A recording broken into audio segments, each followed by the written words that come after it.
Welcome to the Blue Cafe. We offer stories of infidelity, betrayal, and redemption. Please like and subscribe if you are enjoying what you are hearing. Now, on to today's story.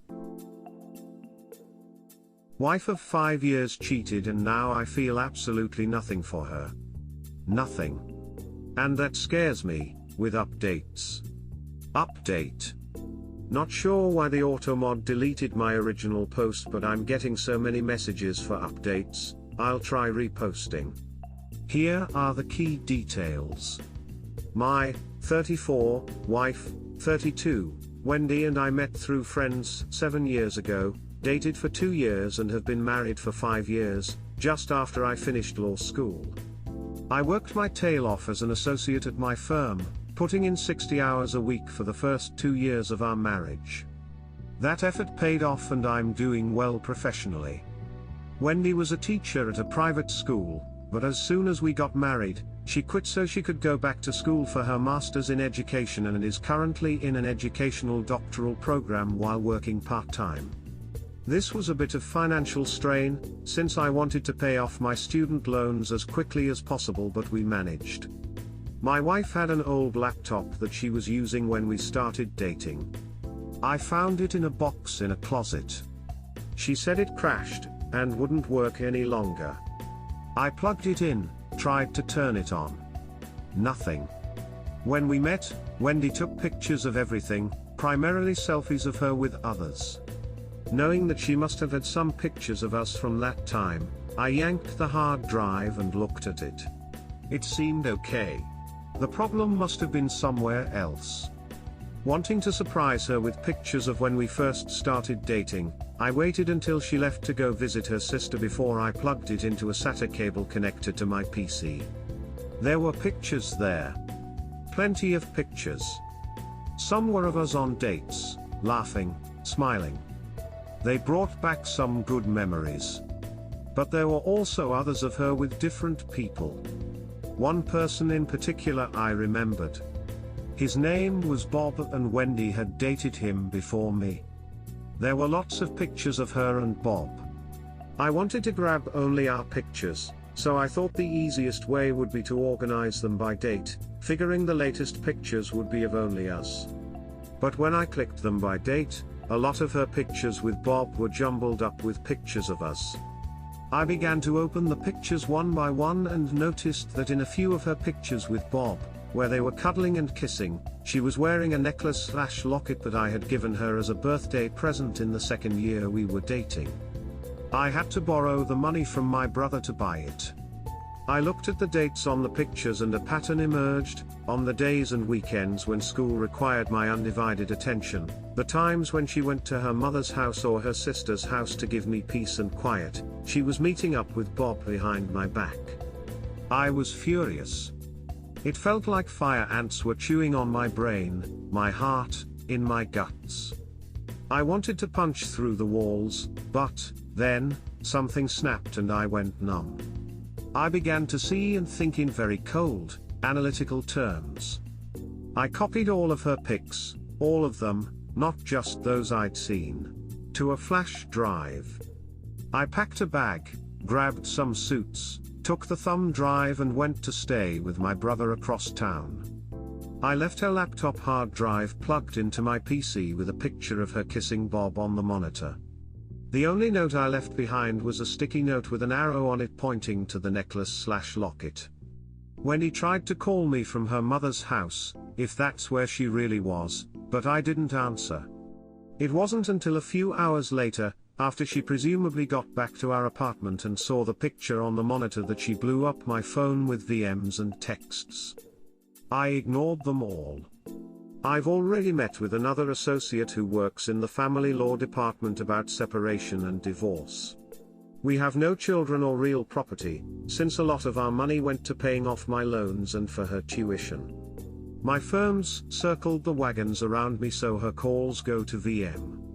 She's not allowed onto the property, security already turned her away. Wendy tracked me down at my brother's house, but he made it clear to her on the phone that if she tries to come over, he'll set his Dobermans on her. He told me she was screaming, sobbing, and begging on the phone. It didn't make me sad or happy or anything. I felt nothing. My marriage is over. I've accepted that. But it's been 2 days and I still feel nothing. No pain. No anger. Nothing. How is it possible that I have no more feelings for her, no desire to ever see her again, no desire to reconcile? Now that I'm alone with my thoughts, feeling this nothing for her scares me. Is this going to last? Am I still in shock? Am I permanently broken? The upside is that I've never seen clearer solutions in my cases. TL, doctor, found out that during the time we were dating, my wife, then girlfriend, was cheating on me with a former boyfriend. Now I feel nothing for her and it scares me. Update number 1. First, let me thank everyone for your replies. I'm overwhelmed by the positive responses and want to thank everyone who's experienced the same numbness for sharing with me. It helps to know that it's a normal response. I'll look into individual counseling in the near future. The associate at my firm handling my case, let's call her Gail, reviewed the other pictures on the flash drive and found quite a few where Wendy is cuddling/kissing Bob, and the engagement ring I gave her is easily discernible. When I was told this, I didn't feel any pain or anger, only elation. I smiled. Oddly enough, I asked Gail why this awful news made me happy. She said that it's because it vindicates every action I've taken since I left. I've been North Carolina with Wendy and all communications have been through Gail, except for her family and friends who mistakenly think my brother and his wife will be a sympathetic ear. They're not. Gail's already prepared a separation agreement and scheduled a meeting with Wendy on Thursday afternoon. Gail made it clear to Wendy that if she isn't represented by counsel, then I won't be attending. A word about Gail. I can't post her firm nickname, but let's just say if you think Pit Viper, you'd get the right idea. I'm glad she's on my side. We'll be filing the petition for divorce shortly. Gail believes any spousal support will be minimal and end quickly. She said I'll likely get stuck paying the rent for the next 5 months until our lease ends and Wendy completes the last of her doctoral courses. The only significant asset we have is the account with our savings for a down payment on a house, but it's a dual signature account with no ATM access. Thank you, long forgotten bank guy, for suggesting that as an extra security measure against fraud. My Sil went over to my apartment when Wendy was supposed to be at her part-time job to grab more of my clothes and personal items. She ended up listening to Wendy for a couple of hours. The Redditor who said Wendy would straight up lie about pretty much everything nailed it.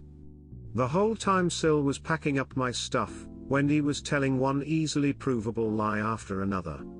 Getting nowhere, Wendy asked Sil, "Isn't there a guy in your background that just gets inside your head and you can't say no?"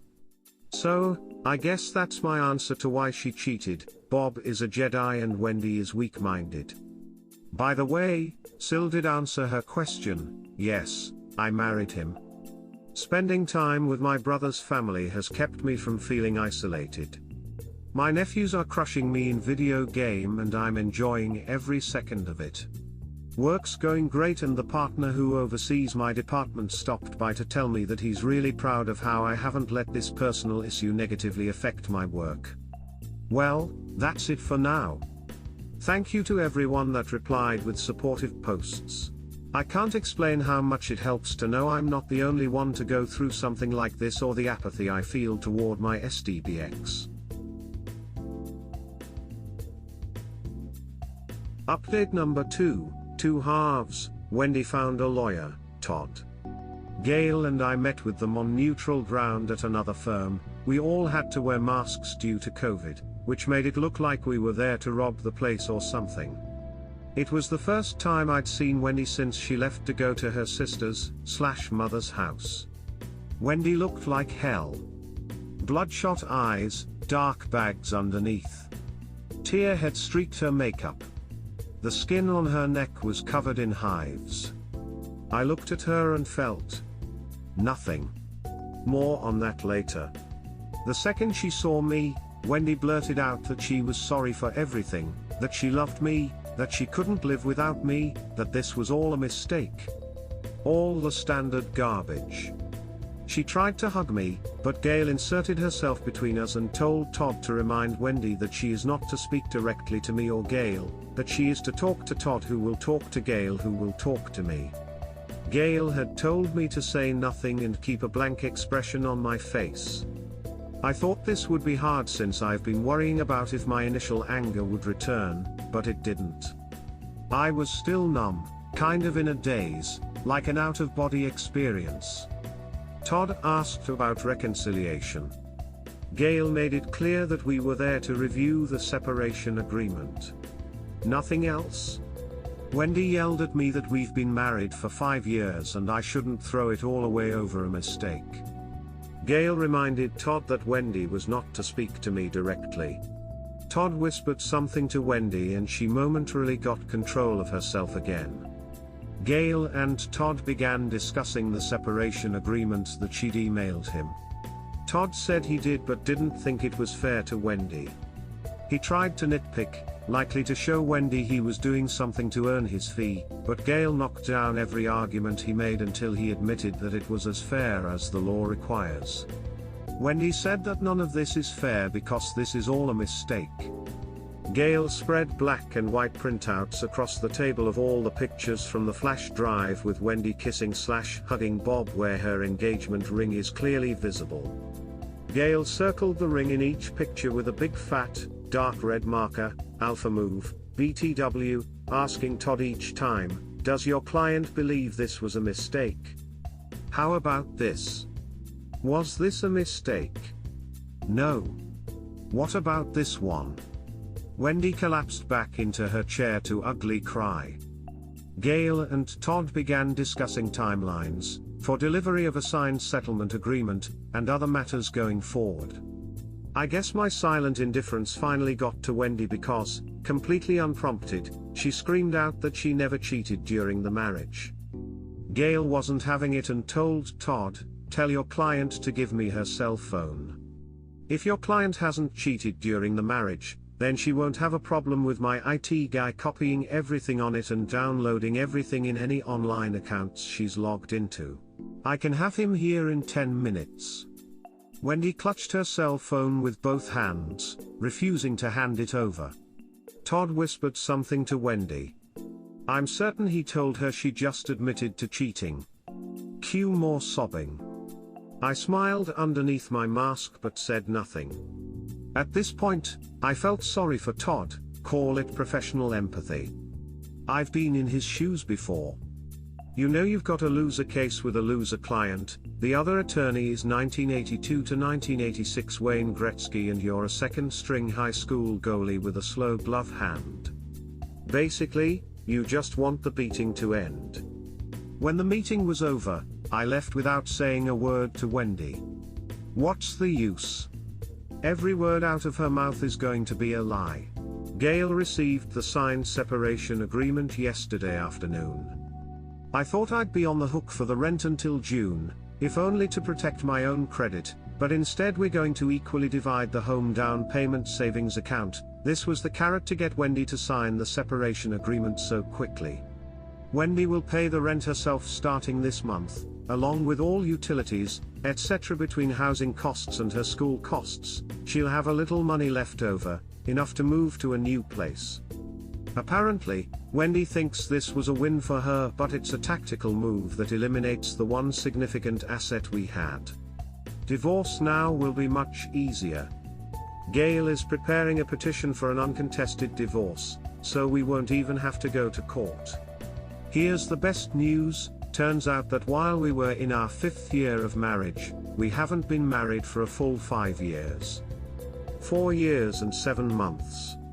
In our state, if the marriage is less than 5 full years, then the family court typically seeks rescission, a concept borrowed from contract law. This means the court will put the parties back in the financial position they were in before the agreement, or in our case, before the marriage.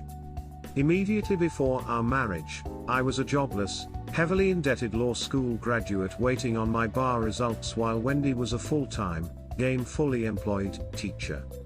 With no real property, no children, her account full of money, a teaching credential, a graduate degree in hand, and soon a doctoral degree to go with it, Wendy can't make the argument that rescission isn't appropriate in this case. In short, no alimony. Gail did warn Todd that if Wendy contests the divorce, the first person she'll depose will be Bob. Todd replied that Wendy agreed not to contest the divorce. If all goes well, 3 months from now I will be putting this sad chapter of my life behind me.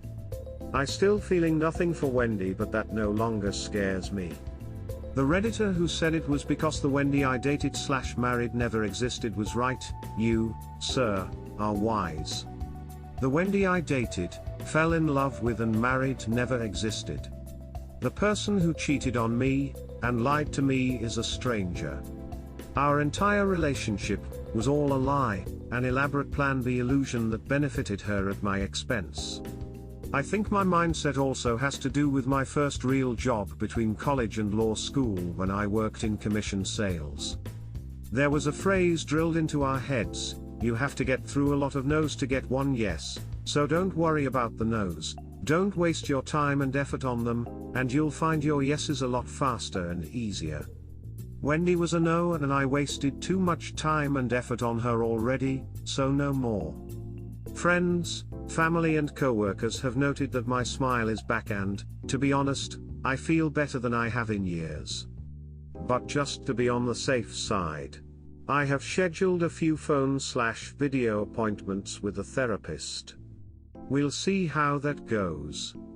This will likely be my last update. Thank all of you again for your support and wisdom. If I can repay your excellent advice with some of my own, if your spouse cheats on you, talk to a lawyer as quickly as possible and then listen to what your lawyer tells you to do.